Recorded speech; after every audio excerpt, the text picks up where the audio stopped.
एक बार एक मोर था जो बहुत सुंदर था। उसके पंख बेहद खूबसूरत थे। एक दिन खूब झमझम बारिश हुई और मोर नाचने लगा।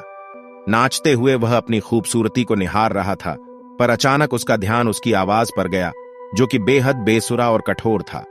इस बात का एहसास होते ही वह बेहद उदास हो गया और उसके आंखों में आंसू आ गए। तभी अचानक उसे एक कोयल गाती हुए सुनाई दी। कोयल की मधुर आवाज को सुनकर मोर को उसकी कमी एक बार फिर एहसास हुआ। वह सोचने लगा कि भगवान ने उसे सुंदरता तो दी, पर बेसुरा क्यों बनाया।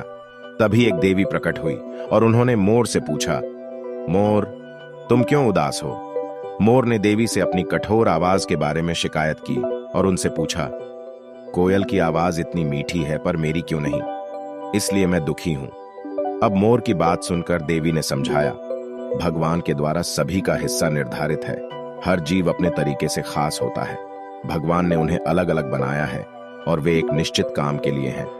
उन्होंने मोर को सुंदरता दी, शेर को ताकत और कोयल को मीठी आवाज। हमें भगवान के दिए इन उपहारों का सम्मान करना चाहिए और जितना है उतने में ही खुश रहना चाहिए। देवी की बातों को सुनकर मोर समझ गया कि दूसरों से तुलना नहीं करनी चाहिए, बल्कि खुद के हुनर की सराहना करनी चाहिए और उसे और निखारना चाहिए। मोर उस दिन समझा कि हर व्यक्ति किसी न किसी तरह से यूनिक होता है।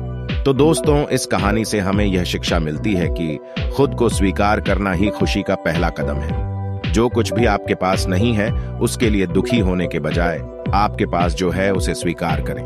भगवान कृष्ण कहते हैं कि जीवन में किसी के साथ किसी भी तरह की तुलना नहीं करनी चाहिए। शास्त्रों में कहा गया है कि आपको भगवान ने जितना दिया है उतने में ही खुश रहना चाहिए। इसलिए ऐसे लोग हमेशा खुश रहते हैं जो दूसरों से तुलना नहीं करते हैं। दोस्तों, आपको यह लघु कथा पसंद आई हो तो वीडियो को लाइक और चैनल को सब्सक्राइब करना ना भूलिएगा। तो इसी तरह मिलते हैं एक नई मजेदार कहानी में। तब तक के लिए धन्यवाद। जय हिंद, जय भारत।